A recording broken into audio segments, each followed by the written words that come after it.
बिस्मिल्लाहिर्रहमानिर्रहीम। अस्सलाम वालेकुम students, my name is Abdurrahman and I am teaching you biology. Students, इस सेशन में हम कंटिन्यू करने जा रहे हैं next family according to the sequence of our book and that is Caesalpiniaceae, also known as Cassia family. It is also known as the family of legumes. Alright, लेकिन इसको confuse नहीं करना आपने।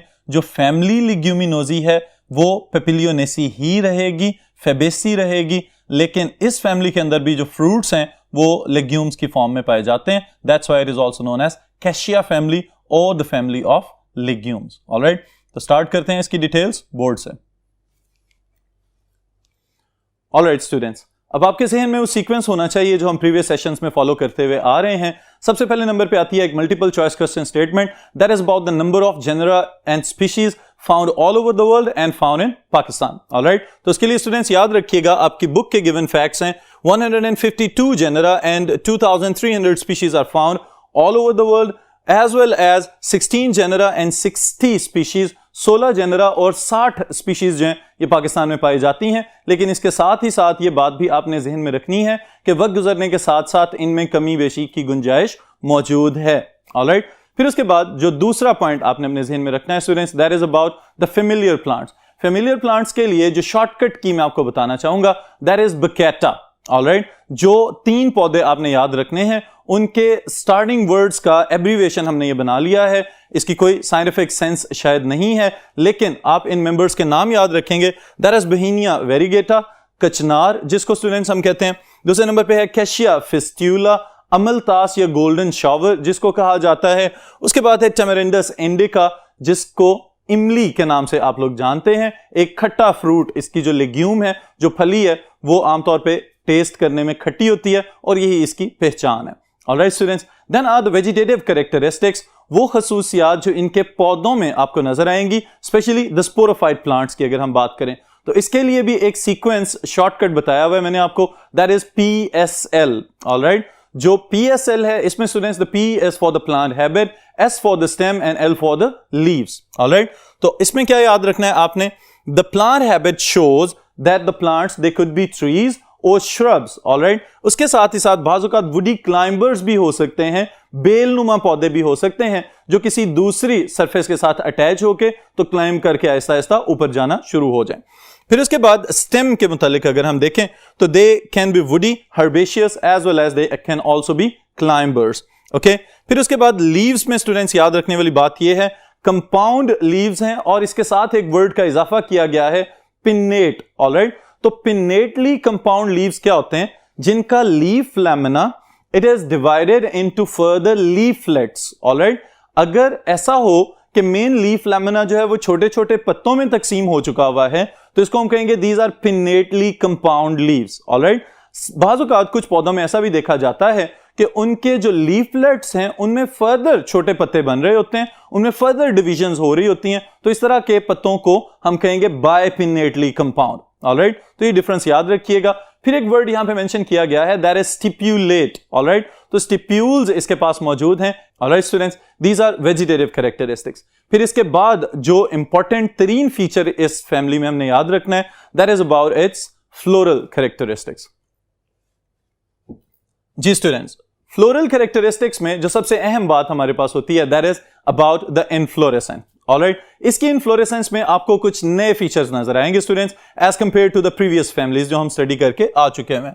The first thing is axillary. Alright, axillary का क्या मतलब है, if the flowers they are found at the exiles. Alright, वो जॉइंट, वो जंक्शन जहां पे लीफ स्टाक जो है वो मेन एक्सेस यानी कि स्टेम के साथ जुड़ा हुआ है, अगर वहां से फ्लावर्स ग्रो कर रहे हैं तो फिर इसको हम कहते हैं this is the axillary type of flower. Alright, फिर उसके बाद दूसरी चीज यहां पे लिखी हुई है that is terminal raceme. Alright, अब स्टूडेंट्स ये भी याद रखिएगा कि रेसीम बेसिकली क्या है कि वही इनफ्लोरेसेंस जिसमें the oldest flower is eight the bottom, alright, and the youngest flower is eight the top. लेकिन यहां पे हमें क्या नजर आ रहा है, टर्मिनल। इसका मतलब यह है at the top of the axis there grows up a flower, वहां पे एक फूल ग्रो करना शुरू हो जाता है और फिर उसके बाद बाकी फ्लावर्स जो हैं वो आहिस्ता आहिस्ता उसी एक्सेस के ऊपर ग्रो करते हुए नजर आएंगे।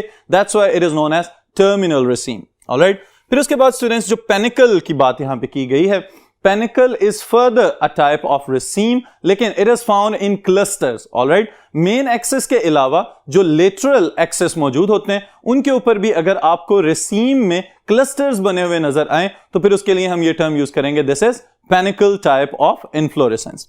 फिर उसके बाद एक और चीज लिखी हुई है, दैट इज रियली साइमोज। अब cymose is inverted racemose, okay, और रेसिमोज जिसको हम कहते हैं। रेसिमोज की क्या पहचान है? The oldest flowers are at the bottom and the youngest flowers are at the top. लेकिन स्टूडेंट्स साइमोज में इसके उलट होगा, the oldest flowers they will be at the top and youngest flowers they will be at the bottom. ये वाला sequence आपने याद रखना है, दिस इज द डिफरेंस, लेकिन ये बहुत ही कम मेंबर्स में नजर आता है। फिर उसके बाद जो नेक्स्ट चीज होती है, that is about the characteristics of the flower itself, कि फूल के अंदर कौन कौन से फीचर्स आपने स्टडी करने होते हैं। देयर इज शॉर्टकट, सबसे पहले मैं बता दूं आपको, that is busy app, alright. अब ये बिजी ऐप में BI for the bisexual, it means what? Male and female reproductive structures, they are present on the same flower, on the same plant, alright? That's why it is known as bisexual. फिर ZY, it stands for the zygomorphic, alright? और ये difference आपने याद रखना है, actinomorphic and zygomorphic, it goes for what? It goes for the symmetry of the flower. और इसकी symmetry में आपने जो चीज याद रखनी है, दैट इज व्हाट? एक्टिनोमॉर्फिक जो होता है students, that is always radially symmetrical, कि उस फ्लावर को किसी भी प्लेन से कट करें तो दो इक्वल हाफ्स में डिवाइड होता हुआ नजर आए। जबकि zygomorphic it is bilaterally symmetrical, उसको किसी एक ही प्लेन से दो बराबर हिस्सों में तकसीम किया जा सकता है, उसके अलावा कोई पॉसिबिलिटी नहीं होगी, ऑलराइट। फिर उसके बाद next is really actinomorphic, A of app for the actinomorphic, और P is for the petals and the petals are free. It means what? They are not joined at the bottom. पत्तियां अलहदा अलहदा हैं, आपस में जुड़ी हुई फॉर्म में नजर नहीं आती। Alright students, then इसके बाद आपने जो बात याद रखनी है, that is the famous phrase जो मैंने आपको बताई हुई है कि आपको फ्लोरल फॉर्मूला याद रखने में बहुत ज्यादा मददगार साबित हो सकती है। That is what? King Campbell is an arrogant guy towards the people of Finland. Alright students, अब किंग का के it goes for the calyx. Calyx में आपको नजर आ रहा है 5 सेपल्स हैं जो कि रंगीन होती हैं, बाज़ औक़ात इतना ज्यादा उनका कलर चेंज हो चुका होता है और उनकी वो लेदरी टेक्सचर चेंज हो चुका होता है कि आपको सेपल्स और पेटल्स में डिफरेंस फील करना पॉसिबल नहीं होता। बाज़ औक़ात देखने से पता ही नहीं चल रहा होता कि इसकी सेपल्स और पेटल्स जो हैं वो अलहदा अलहदा हैं और किस तरह से हैं। Then is corolla. Corolla goes for the petals. Petals are always colorful. खास तौर पे अमलतास की अगर हम बात करें तो उसका पीला कलर बहुत ज्यादा अट्रैक्टिव नजर आता है इंसेक्ट्स के लिए भी और बाकी ऑर्गेनिजम्स के लिए भी। Alright, and petals are again free. Androecium, the male reproductive part. The male reproductive part students, इसमें कौन कौन शामिल होगा? Stamens, और stamens के अंदर क्या है? Anthers and filaments. Alright, फिर इसमें स्टूडेंट्स आप जो याद रखेंगे बात, उनकी तादाद है 10। दे कैन बी फ्री और दे कैन बी यूनाइटेड। खास तौर पे जो अमलतास है उसके अंदर जो स्टेमन्स हैं उनकी एक खास अरेंजमेंट आपको नजर आती है। उनकी तरतीब जो है ना वो ट्यूबुलर फॉर्म में होते हैं ना वो स्कैटर्ड फॉर्म में इक्वल होते हैं, बल्कि वो इरेगुलर आपको नजर आ सकते हैं।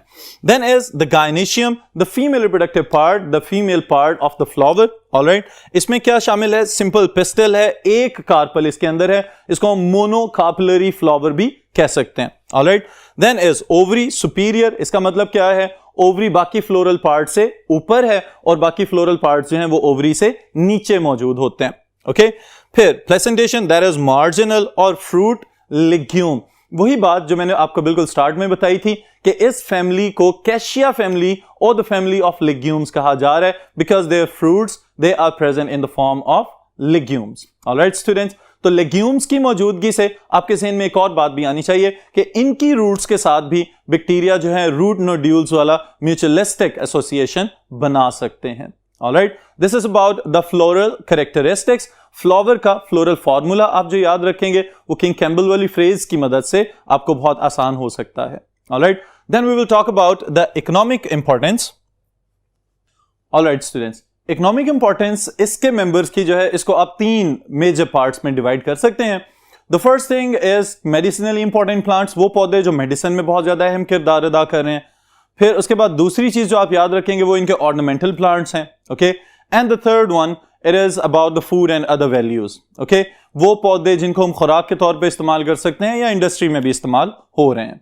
ऑलराइट स्टूडेंट्स, तो इनको स्टार्ट करते हैं from the first thing that is about the medicinal importance of some members. इसके लिए स्टूडेंट्स एक शॉर्टकट फॉर्मूला मैंने लिखा हुआ है, that is C4। Okay, C4 means के इसके अंदर जो मेंबर्स हम डिस्कस करने जा रहे हैं उनके जेनरा का नाम C से स्टार्ट हो रहा है और 4 मेंबर्स आपकी बुक में डिस्कस किए गए हैं, जिसमें the first one is Cassia अलेटा।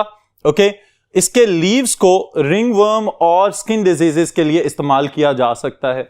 Ringworm अगर आपको याद हो स्टूडेंट्स तो ये एक फंगल इन्फेक्शन है जिसकी वजह से स्किन के ऊपर राउंड सर्कल्स बनना शुरू हो जाते हैं और स्किन जो है वो इन्फ्लेम कर जाती है, सोजिश हो जाती है।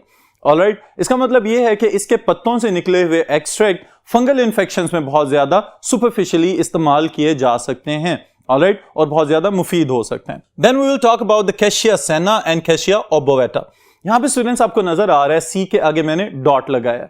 अब ये बात याद रखिएगा कि जब किसी भी एक ही पौधे या एक ही जीनस के डिफरेंट प्लांट्स की हम बात कर रहे होते हैं तो एक मर्तबा अगर उसके जीनस का नाम बता दिया गया है तो वो रिपीट होगा, तो हम सिर्फ उसके पहले लेटर को लिखेंगे और उसके बाद उसके साथ डॉट लगा देंगे और स्पीशीज के नाम फिर आगे हमें लिखने होंगे। ऑलराइट, इसी वजह से मैंने यहां पे C डॉट सेना एंड C डॉट ओबोवेटा लिखा है ताकि पता चल जाए कि ये दोनों उसी जीनस से बिलोंग करते हैं जिसका जिक्र हम ऊपर करके आ चुके हैं। ऑलराइट, इसकी इंपॉर्टेंस क्या है स्टूडेंट्स, इससे एक दवाई हासिल की जाती है जिसका नाम है सेना। ऑलराइट, और ये जो सेना ड्रग है ये इंपॉर्टेंट और बड़ा जबरदस्त किस्म का इफेक्टिव लेक्सेटिव प्रोड्यूस कर सकती है। ऑलराइट, इसके साथ ही ये बात भी याद रखिएगा कि इन्हीं पौधों के पत्तों से मेहंदी तैयार की जाती है जिसको डाई के तौर पे भी इस्तेमाल किया जाता है, और फिर यहीं तक नहीं बल्कि इनसे ग्रीन टी भी बनाई जाती है कि अगर किसी के डाइजेस्टिव सिस्टम के अंदर इन्फ्लेमेशन हो चुकी हुई है तो वो अगर इसके पत्तों से बनी हुई ग्रीन टी को इनटेक करें तो उससे भी अफाका हो सकता है। Alright students, then is Cynometra cauliflora. इसके भी सामने आपको नजर आ रहा है कि एक्सटर्नल स्किन इन्फेक्शंस वगैरह जो हैं, जो सुपरफिशियल स्किन इन्फेक्शंस है, असल में इसके सीड से ऑयल तैयार किया जाता है और उस ऑयल से फिर दवाइयां तैयार की जाती हैं जिनको इस्तेमाल किया जा सकता है मुख्तलिफ किस्म की स्किन डिजीजेस को क्योर करने के लिए। Alright students, then is ornamental plants. Ornamental plants में स्टूडेंट्स पहली चीज जो हमने यहां पे लिखी हुई है दैट इज बहेनिया वेरीगेटा। इसके फूलों की खूबसूरती की वजह से इसको जाना जाता है। फिर उसके बाद कैशिया फिस्ट्यूला दरख्त हैं और इनकी भी इंपॉर्टेंस ये है कि इनकी फलियों से, ऑलराइट, ऑर्नामेंटल इंपॉर्टेंस तो ये है कि इनके फूल येलो कलर के हैं और इसी वजह से इसका नाम जो है वो गोल्डन शॉवर भी रखा गया है। ऑलराइट, लेकिन इसकी मेडिसिनल इंपॉर्टेंस ये है कि इसकी फलियों से भी लैक्सेटिव्स तैयार किए जाते हैं। ऑलराइट, फिर उसके बाद स्टूडेंट्स पार्किंसनिया, इनकी भी अहमियत इनके फूलों की खूबसूरती की वजह से है, और तो और ये कोई ज्यादा बड़े दरख्त नहीं होते बल्कि झाड़ी नुमा 3 या 4 मीटर तक इनकी हाइट होती है, लेकिन अपीयरेंस इनकी झाड़ी नुमा होती है और विंड ब्रेकर्स के तौर पे ये बहुत ज्यादा इंपॉर्टेंट रोल प्ले कर सकते हैं। ऑलराइट स्टूडेंट्स, देन फूड और कमर्शियल इंपॉर्टेंस की अगर हम बात करें तो बहेनिया वेरीगेटा दोबारा से यहां पे आ रहा है स्टूडेंट्स, और यहां पे खुराक के हवाले से इसकी अहमियत यह है कि इसके जो फ्लोरल बर्ड्स होते हैं, ऑलराइट, जो कलियां होती हैं, जब उनमें अभी पेटल्स वगैरह की ग्रोथ मुकम्मल ना हुई हो तो उस सूरत में इनके बर्ड्स को पका के सब्जी के तौर पे इस्तेमाल किया जा सकता है जिसे हम कचनार के तौर पे जानते हैं। ऑलराइट, फिर उसके बाद टेमेरिंडस इंडिका, इसका मैंने आगाज में बताया था कि इसकी फली में से वो खट्टा जायका जो है वही इसके इंटरेस्ट का बायस बना हुआ है। और स्टूडेंट्स याद रखिएगा यहीं तक नहीं बल्कि इसकी मेडिसिनल इंपॉर्टेंस भी है, और तो और ये हमारे लिवर की डिटॉक्सिफिकेशन के हवाले से बहुत ज्यादा अहम रोल प्ले कर सकता है। ओके, देन एज हेमाटॉक्सिलॉन, जिसको हम लॉन्गवुड के नाम से भी जानते हैं, इससे एक डाई हासिल की जाती है जिसका नाम है हेमाटॉक्सिलिन, जो कि इसके हार्टवुड यानी कि सख्त लकड़ी जो सेंट्रल पार्ट है उसमें से निकाली जा सकती है, एक्सट्रैक्ट की जाती है। Okay, then as again the last thing tanning. Alright students, अगर आपको याद हो तो टैनरीज हम किसको कहते हैं, चमड़ा फैक्ट्रियों को, तो यही कचनार और इमली का दरख्त, इनके जो पत्ते और इनकी जो फलियां हैं ये हमारे लिए चमड़ा इंडस्ट्री के हवाले से भी अहम हो सकते हैं। Alright students, these are the plants that are discussed in your book. इन्हीं को आप याद रखें। लॉन्ग क्वेश्चन में इकोनॉमिक इंपॉर्टेंस पूछी जा सकती है, शॉर्ट क्वेश्चन में शामिल किया जा सकता है और मल्टीपल चॉइस क्वेश्चन स्टेटमेंट्स भी इसमें से पूछी जा सकती हैं। ऑलराइट स्टूडेंट्स, तो आज के सेशन को यहीं पे खत्म करते हैं, फिर इंशाल्लाह मुलाकात होगी नेक्स्ट सेशन में नेक्स्ट टॉपिक के साथ।